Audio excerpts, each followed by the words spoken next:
আড়াল থেকে মিসকা ও ডক্টর ত্রিদীপ দাসের গোপন কথা শুনে দীপা জানতে পারলো ওই টিস্কাই আসলে মিসকা। হ্যাঁ বন্ধুরা, আমরা এমনটাই দেখতে পাবো অনুরাগের ছোঁয়া ধারাবাহিকের আগামী পর্বগুলোতে।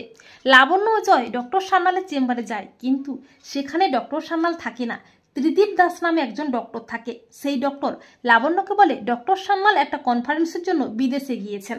তা শুনে লাবণ্য খানিকটা অবাকই হয়। সেই ডক্টর জানায় সূর্যের স্মৃতি ফেরাতে হলে ওর কোনো পুরনো বন্ধুর প্রয়োজন। এরপর পরদিন কলেজে পরীক্ষা শেষে সূর্য, দীপা, লাবণ্য, জয় একটা ক্যাফেতে যায়, যেই ক্যাফেতে সূর্য দীপাকে আগেও নিয়ে গিয়েছিল। সূর্যের মনে পড়তে থাকে দীপার সাথে কাটানো কিছু সুন্দর মুহূর্ত, কিন্তু সূর্যের কাছে সবটাই ধোঁয়াশা।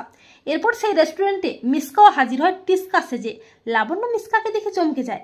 লাবণ্য মিসকাকে সূর্যের চোখের সামনে থেকে আড়ালে নিয়ে আসে। মিসকা বলে, আমি টিস্কা রে। লাবণ্য টিস্কাকে বলে সূর্যের সামনে মিসকা সেজে আসতে, তাহলে হয়তো সূর্যের সব মনে পড়তে পারে। কিন্তু দীপার মনে সন্দেহ হয়। এমনকি টিস্কা বলে, মিসকার সন্তান বীর আমার কাছে থাকবে, ও আমার কাছেই বড় হবে। লাবণ্য দীপাকে বলে টিস্কাকে সেনগুপ্ত বাড়িতে সূর্যের কাছে আসার জন্য, কিন্তু দীপার মনে খটকা লাগে। দীপা বলে, ডক্টর সান্যাল হঠাৎ করে কোথায় গেল? ওনার কোনো বিপদ হয়নি তো? দীপা মনে মনে ভাবে, না, আমাকে সত্যিটা জানতেই হবে, ওই টিস্কা আসলে কে, আর ওই ডক্টরই বা কে? তার জন্য আমাকে একবার ডক্টর সান্যালের চেম্বারে যেতে হবে। এই বলে পরদিন দীপা বাড়ির কাউকে কিছু না জানিয়ে চলে যায় ডক্টর সান্যালের চেম্বারে। সেখানে গিয়ে দীপা আড়াল থেকে দেখতে পায় মিসকা ও ডক্টর দাস গোপনে কথা বলছে। তা দেখে দীপা চমকে যায়।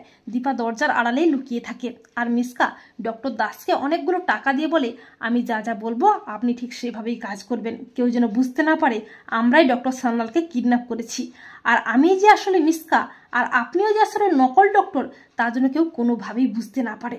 মিসকা সেন মরতে পারে না, মিসকা সেন জিনিয়াস। ডক্টর দাস ও মিসকার গোপন কথা শুনে দীপা চমকে যায়। দীপা বলে, তার মানে মিসকা মারা যায়নি, মিসকা বেঁচে আছে, ও টিস্কা সেজে আবারও ডাক্তারবাবুর কাছাকাছি আসার চেষ্টা করছে। দীপা বলে, কিন্তু প্রমাণ তো লাগবেই। এই বলে দীপা তার ব্যাগ থেকে ফোনটা বের করে ভিডিও করে নেয়, আর বলে, মিসকা তুমি এবারেও পার পাবে না। তো বন্ধুরা, তোমরা এটাই চাও তো যে দীপা যেন জানতে পারে ওই টিস্কাই আসলে মিসকা? কমেন্ট করে জানিয়ে দাও তোমাদের মতামতটি।